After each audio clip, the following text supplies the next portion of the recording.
आणि राजनैतिक दबावामुळेच आज गंगापूरमध्ये सभा घेण्याची परवानगी देण्यात आलेली आहे. दुसरं महत्त्वाचं, तुम्ही या एकाच गोष्टीसाठी चाललेला आहात का अजूनही काही तुमच्या वेगळ्या मागण्या आहेत? आमच्या 2-3 मागण्या आहे. एक मागणी तर आम्ही हे केलेली आहे, आम्ही निवेदन पाठवलेलं आहे DG साहेबांना आणि मॅडमना, आणि आम्ही सांगितलेलं आहे की असा कायदा करण्याची आवश्यकता आहे की कोणीही कोणत्याही जातीचा, धर्माचा किंवा महापुरुषांचा अपमान करू नये. हे महाराष्ट्रामध्ये वारंवार सुरू आहे अशा प्रकारचं हे, तर त्याच्यासाठी एक कायदा करण्याची आवश्यकता आहे, ते केंद्र पातळीवर सुद्धा आणि राज्य पातळीवर सुद्धा. दुसरं म्हणजे हे जे चाललेलं आहे ते नितेश राणे ज्या प्रकारचे वक्तव्य करत आहे आणि अनेक त्यांचे असे लोक आहे ज्यांना सोडण्यात आलेले आहे की तुम्हाला जे बोलायचे आहे, जे बकबक करायचे आहे तुम्ही करा, आम्ही तुम्हाला हात लावणार नाही. मग त्यांचा कायदा वेगळा आहे का आणि माझ्यासाठी कायदा वेगळा आहे का, हे प्रश्न त्यांना विचारण्यासाठी गेलेला आहे. मौलाना सलमान अझहरी जे आहे ते जेलमध्ये आहे मागच्या 1 वर्षापासून. त्यांचा दोष काय आहे माहीत आहे का?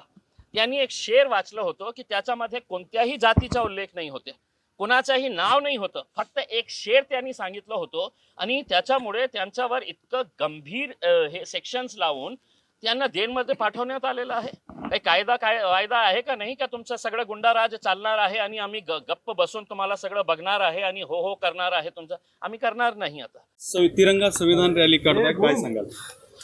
मला काय आहे की खूप अपेक्षा होती की या राज्यामध्ये काही नियम आहे, कायदे आहे, आपला देश जे आहे ते संविधानाप्रमाणे चालणारा देश आहे.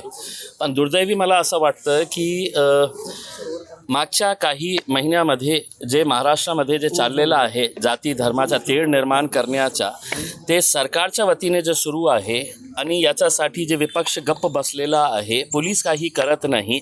दुर्दैवाने मला असं म्हणावं लागत आहे की हायकोर्टाकडून अपेक्षा होती, पण हायकोर्टानेही जसा बोलायला पाहिजे होतं याच्या बाबतीत की कोणीही कोणत्या दुसऱ्या जातीच्या धर्माच्या बाबतीत बोलू नये, तरीसुद्धा दररोज आपल्याला हे ऐकायला मिळत आहे. म्हणून सरकारला आम्ही आणि विशेषकर मुख्यमंत्री आणि उपमुख्यमंत्र्यांना आम्ही संविधानाची प्रत देण्यासाठी चाललेलो आहोत आणि पोलिसांना हे सांगण्यासाठी की महाराष्ट्राचा इतिहास आहे, खूप चांगले IPS ऑफिसर्स आम्ही बघितलेले आहे. आज अशी राजनीतीमुळे का परिस्थिती झालेली आहे की एका प्रकरणामध्ये 60 FIRs रजिस्टर होऊन सुद्धा त्या रामगिरीवर कारवाई होत नाही. म्हणजे याचा अर्थ हे आहे, हे सगळं जे चाललेलं आहे ते सरकारच्या आशीर्वादाने चाललेलं आहे, त्यांच्या म्हणण्यानुसार चाललेलं आहे.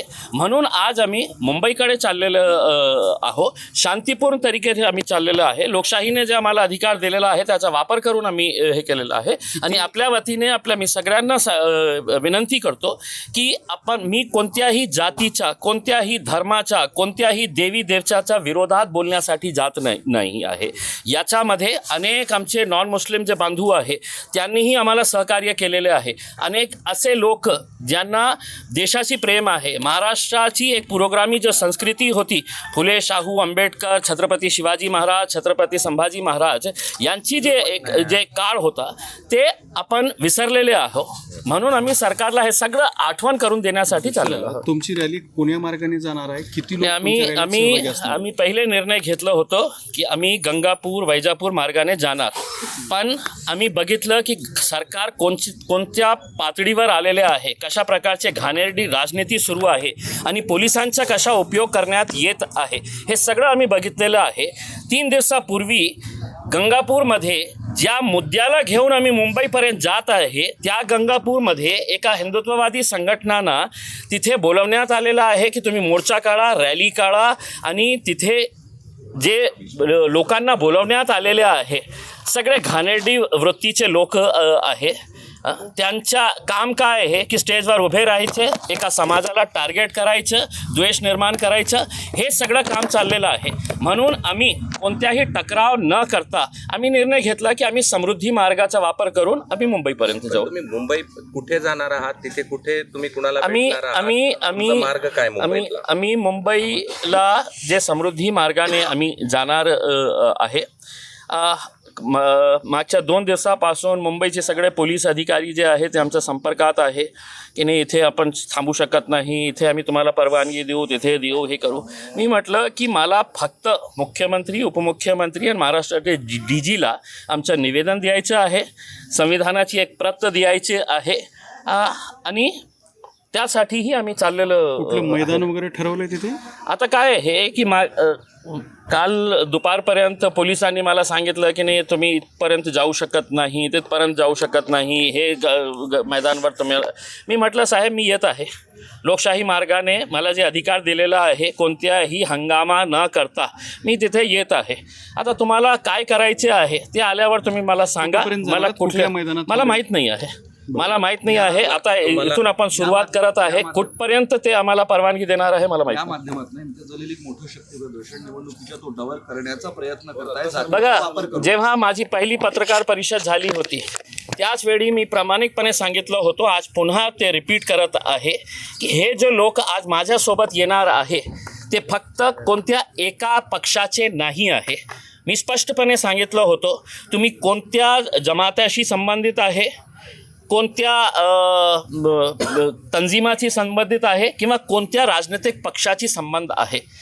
एक मुसलमान म्हणून ज्यांना असं वाटतं की बाबा आज इतकं होऊन की लोक आम्हाला इतकं धमक्या देऊ लागले ओपनली की मशिदीमध्ये घुसून आम्ही मारू मुसलमानांना, इतकं स्पष्ट बोलूनसुद्धा पोलीस गप्प बसलेले आहे. प्रेक्षक मोहम्मद जे आमच्यासाठी जीवापेक्षा जास्त आम्ही त्यांना महत्त्व देत आहे, त्यांच्या बाबतीत अशा प्रकारचे उद्गार केले जातात आणि कोणत्याही प्रकारची कारवाई होत नसेल तर मी कुठल्याही झेंडेचा वापर करत नाही, माझ्या नावाचा वापर करत नाही आणि मी सगळ्या राजनैतिक पक्षांचे नेत्यांना पत्र पाठवले होते की एकदा आपण सगळं राजनैतिक मतभेद विसरून तुम्हाला जे पक्षामध्ये राहायचे आहे तुम्ही राहा, पण एक मुसलमान म्हणून आज जे महाराष्ट्रामध्ये चाललेलं आहे, या राज्य आपला आहे, या देश आपला आहे, आपल्याला इथेच राहायचे आहे, शांतिपूर्ण तरीकेने आपल्याला राहायचे आहे, पण पोलीस आपल्याला, प्रशासन आपल्याला, सरकार आपल्याला आणि दुर्दैवाने हायकोर्टही आपल्याला ऐकत नसेल तर आम्ही काय करू. देश विदेशातील प्रत्येक घडामोडींचे लाईव्ह अपडेट मिळवण्यासाठी आता साम टीव्हीच्या सर्व सोशल मीडिया प्लॅटफॉर्मला लाईक, फॉलो आणि सबस्क्राईब करा. तसंच सर्व नोटिफिकेशनसाठी बेल आयकॉन प्रेस करायला विसरू नका.